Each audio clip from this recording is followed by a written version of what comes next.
जय माँ इंद्राक्षी जय अम्बे। इंद्राक्षी धाम के ज्योतिष पाठशाला कार्यक्रम में दर्शकों आप सभी का हम हार्दिक स्वागत करते हैं। आज हम एक ऐसा योग आपको बताने वाले हैं, अगर ये किसी की भी हथेली में हो तो ये बहुत अच्छा योग होता है। ऐसा व्यक्ति दिल का बड़ा होता है, ऐसा व्यक्ति दिल का राजा होता है। हो सकता है ये योग आपकी हथेली में हो, आपके फ्रेंड आपके मित्र की हथेली में हो, आपके पार्टनर की हथेली में हो, किसी के भी ये योग हो सकता है। क्या है ये योग, सारी जानकारी इस अंक में हम आपको देने वाले हैं। आइए देखते हैं आज का पंचांग। 25 जुलाई सन 2024, दिन बृहस्पतिवार, संवत 2081, श्रावण मास, कृष्ण पक्ष, तिथि पंचमी, नक्षत्र पूर्वा भाद्रपद, राहु काल 1:30 से 3, दिशा सूर्य दक्षिण दिशा।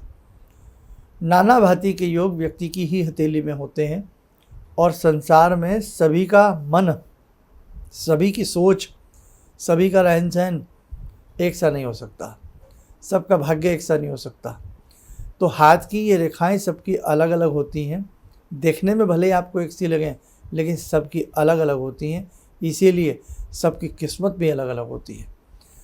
जिस व्यक्ति की हथेली में आयु रेखा बिल्कुल गोलाई लिए हो और उसी व्यक्ति की हथेली में आयु रेखा से मिलकर के मस्तिष्क रेखा बहुत सुंदर तरीके से चंद्र पर्वत के ऊपर आती हो, चंद्र पर्वत के ऊपर मस्तिष्क रेखा का आना और वहीं से एक भाग्य रेखा का नीचे से उदय होकर के ऊपर जाकर के बीच में एक त्रिकोण बना देना और चंद्रमा बलिष्ठ होना, चंद्रमा बलिष्ठ होना, सुंदर त्रिकोण बनना। आप माने न माने, ऐसे व्यक्ति का दिल बड़ा होता है, उसकी सोच बड़ी होती है।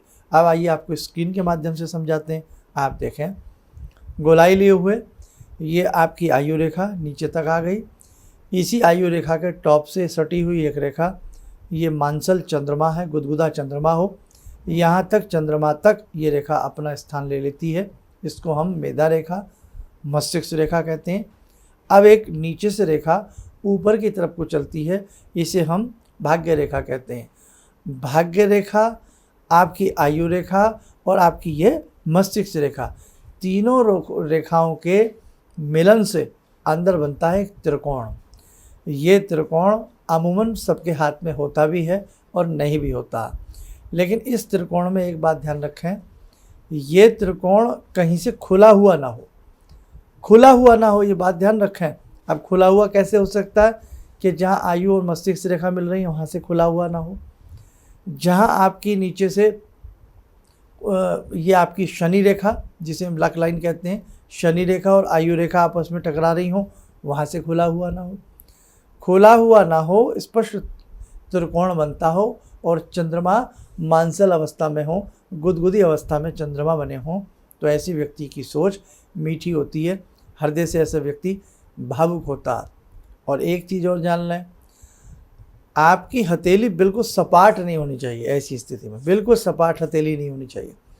हथेली में बीच में गोलपन, हल्का सा गड्ढा, जैसे ऐसे करें तो हल्का सा उसमें हल्का सा गहरापन, अधिक गहरापन भी बेकार है और बिल्कुल सपाट चपाट भी बहुत अच्छा नहीं है। बिल्कुल चपाट हथेली हो और रेखाएं शुभ ना हो तो ऐसा व्यक्ति ज़िंदगी भर संघर्ष करता रहता है, बहुत ज़्यादा मलकियत नहीं होती, ज़मीन जायदाद होती भी है तो वो भी कई बार उसके हाथ से निकल जाती है। एक योग मैंने बताया, अब एक योग और देखें क्या होता है। ये पहले भी आपको मैंने दिखाया था, आइए देखें। ये आपका जुपिटर माउंट है, जुपिटर माउंट के ऊपर ये क्रॉस बना होना, ध्यान से देख लें। इंडेक्स फिंगर इधर से नीचे जुपिटर माउंट के ऊपर ये क्रॉस बना होना। अब इन दो रेखाओं को देखें, ये आपकी आयु रेखा से सटी हुई मस्तिष्क रेखा, इस मस्तिष्क रेखा के ऊपर हृदय रेखा, इन दोनों रेखाओं के बीच में बना ये क्रॉस। ये दो क्रॉस देखें, जुपिटर माउंट का क्रॉस, हृदय रेखा, हार्ट लाइन और माइंड लाइन के बीच में बना ये क्रॉस। ये दोनों क्रॉस भी अगर किसी व्यक्ति की हथेली में हैं तो वो व्यक्ति भी बहुत मोम जैसे दिल का होगा। आपको लग सकता है ये व्यक्ति कठोर है, लग सकता, लेकिन अंदर वो ही जानता है उस व्यक्ति का हृदय कैसा। वो भी राजा की तरह होगा, दिल का राजा होगा। मतलब अगर उसके पास पैसा है तो वो पैसे को खर्च करने में संकोच नहीं करेगा। मित्रों के साथ है, कहीं भी है, अच्छे खासे तरीके से वो अपने पैसे को इन्वेस्ट करेगा, सबको आनंद देगा और एक तरह से हेड वो बन जाएगा सबका। तो दिल का राजा होता है, दिल का बड़ा ही काइंड हार्टेड होता है, दयालु होता है। और चंद्रमा सबके साथ कंपलसरी है कि चंद्रमा सबके साथ बलिष्ठ होना चाहिए। आपकी हथेली में यहाँ ये चंद्रमा है, सबको मालूम है, ये चंद्रमा अच्छे से गुदगुदे हों, चंद्रमा अच्छे हों और आपकी हथेलियाँ जो हों वो अच्छे खासे स्थान आपकी हथेली में बनता हो। जैसे अपनी स्क्रीन पर देखें, आपकी ये हथेली है, ये हथेली को चारों तरफ से ये देखा गया, इस हथेली में बहुत छोटापन ना हो, ये हथेली आपकी सही सही जगह स्थान रखती हो, यानी कि बहुत छोटी ना हो, बहुत चौड़ी फैली ना हो, एक अच्छा स्थान आपकी हथेली में ऊपर नीचे चारों तरफ हमें नज़र आता हो और आपकी जो उंगलियां हों वो आगे से थोड़ी सी हल्की सी नोकीली हो, बहुत ज़्यादा नोकीली नहीं, हल्की सी उंगलियां नोकीली हों और साथ में यदि वो 2 क्रॉस भी आपकी हथेली में हैं तो आप माने न माने बहुत काइंड हार्टेड व्यक्ति रहेंगे आप। आपकी हृदय रेखा, जिसको हम हार्ट लाइन कहते हैं, हृदय रेखा प्रेम प्रदायिनी रेखा भी कहलाती है। आपकी हथेली की हार्ट रेखा भी स्पष्ट हो, सुंदर रेखा हो, कहीं से बहुत ज़्यादा उसमें कट ना लगे हों, दाग धब्बे उस पर ना बने हों, तो भी आप माने या ना माने तो भी ऐसे व्यक्ति के साथ बहुत अच्छा रहेगा। ऐसा व्यक्ति दिल का राजा होगा। कोई भी चीज़, कोई चलचित्र, कोई फिल्म का सीन आपके सामने, उसके सामने चलेगा तो वो व्यक्ति जल्दी से जल्दी रो पड़ता है, यानी कि उसकी आंख में आंसू बहुत शीघ्र आते हैं। दूसरों का दर्द वो व्यक्ति बर्दाश्त नहीं कर पाता, राजा की तरह होता है। उसका रहन सहन, उसकी सोच, उसके मन का बड़प्पन, उसके जीवन में आगे बढ़ने की चाहत, अपने राष्ट्र के प्रति कुछ करना, समाज के प्रति कुछ करना, अपने परिवार के प्रति कुछ करना, अपने यार दोस्तों के प्रति कुछ करना, ऐसी उसकी जिज्ञासा शानदार बनी रहती है। तो कहने का मतलब, आपकी ही ये रेखाएं आपको राजा के तुल्य बनाती हैं, आपकी सोच को बड़ा बनाती हैं, महानतम बनाती हैं। आपकी ही हथेली में बसी रची ये रेखाएं कई बार आपको बड़ा कंजूस बना देती हैं। छोटी हथेली हो, छोटी छोटी, बहुत बड़ी बड़ी उंगलियां ना हो और उंगलियां आगे से चमचाकार सी हों या चपाट सी हों, और रेखाएं भी व्यक्ति के हाथ में बहुत स्पष्ट रूप से ना हो या बहुत धसी धसी सी हों, तो बड़ा कंजूस टाइप का, माइजर टाइप का वो व्यक्ति होता है। खैर, आज मैंने आपको 1-2 योग बताए, ये एकदम तो आपको समझ में नहीं आएंगे। जब ध्यान से हमारी इन बातों को सुनोगे और वो रेखाएं, वो क्रॉस, उस प्रकार की चीज़ें आप अपने निकटतम बच्चों के हाथ में, मित्रों के हाथ में, सगे संबंधियों के हाथ में या अपने हाथ में कुछ पढ़ोगे और जब आपको दिखेगा तो आपको लगेगा नहीं साहब, ऐसा ही है। ये रेखाएं बोलती हैं, ये रेखाएं आपके भविष्य छिपाए रखती हैं।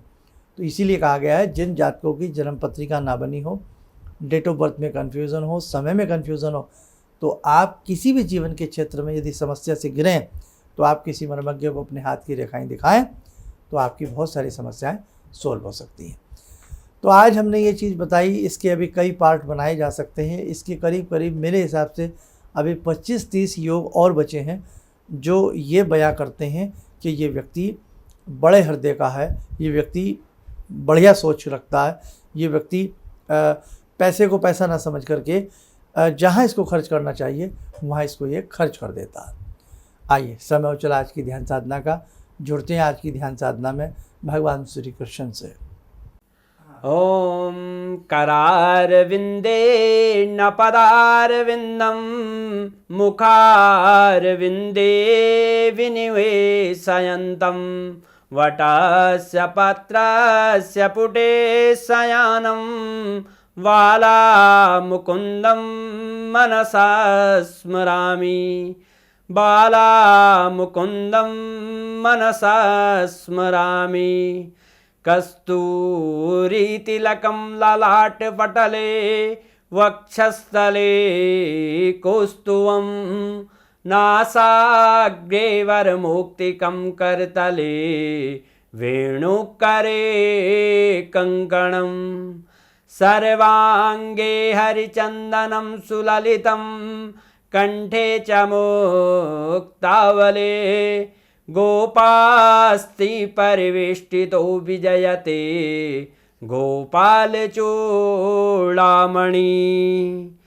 शान्ताकारं भुजगशयनं पद्मनाभं सुरेशं विश्वाधारं गगनसदृशं मेघवर्णं शुभांगं लक्ष्मीकान्तं कमलनयनं योगवृद्ध्यानगम्यं वन्दे विष्णुं भवभयहरं सर्वलोकैकनाथं। कवच बना लें, ध्यान करें, कृष्ण जी का शुभ आशीष हम सबके ऊपर बरस रहा है।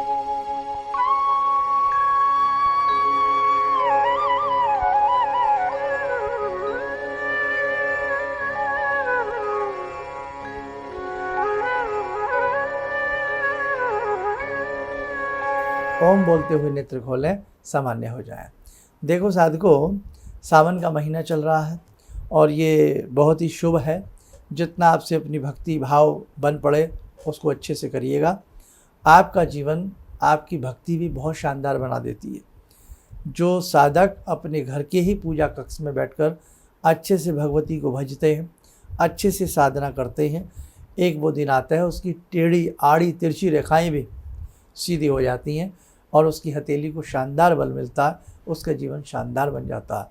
आपकी भक्ति का प्रभाव आपकी रेखाओं के ऊपर आता है। हाँ, ये मैंने एक पूरा अंक बनाया था कभी पहले, उसको सुन सकते हैं, नहीं तो फिर कभी इसके बारे में चर्चा भी की जा सकती है। चलिए, आप सब लोग स्वस्थ रहें, सुखी रहें, इन्हीं शुभकामनाओं के साथ हम अपनी वाणी को विराम देते हैं। जय जय अम्बे। गुरु जी से मैं तब से जुड़ा हूँ जब से वो एक चैनल आती थी P7, उसी से मैं जुड़ा हुआ था। और गुरुदेव से हमारी जब मुलाकात हुई तो मैं आश्चर्यचकित रह गया जब उन्होंने हमसे बताया कि आपके साथ ऐसे ऐसे हुई। तो मैं इतना आश्चर्य हो गया कि इन्हें कैसे मालूम, और इतना बढ़िया इन्होंने बताया जिसके वजह से मैं आज तक उनसे प्रभावित हूँ। और इनका बताने का शैली वगैरह इतनी बढ़िया है जो हम अपने क्लास के टीचर से भी उतना बढ़िया नहीं समझ पाते थे। ये हमें बहुत पसंद आई। और दूसरी बात कि इनके साथ जितने भी मैं जुड़ा, जब से जुड़ा रहा, जो भी समस्या आई, मैं बहुत ही अच्छा तरह से मेरे सॉल्व होते चले गए। और आज तक मैं उनके आशीर्वाद से मैं बहुत सुखी हूँ। किसी भी समस्या के समाधान के लिए मिले प्रसिद्ध हस्तरेखा एवं वास्तु विशेषज्ञ प्रोफेसर धर्मेंद्र शर्मा जी से। नोट: शिविर में भाग लेने हेतु एवं व्यक्तिगत रूप से मिलने के लिए कॉल करने का समय सुबह 10 बजे से शाम 6 बजे तक। हमारे विभिन्न ज्ञानवर्धक कार्यक्रम देखने के लिए आप हमें अभी सब्सक्राइब करें, बेल आइकन को प्रेस करें ताकि आप देख सकें हमारा कार्यक्रम सबसे पहले। और अधिक जानकारी के लिए फेसबुक पेज को लाइक करना न भूलें।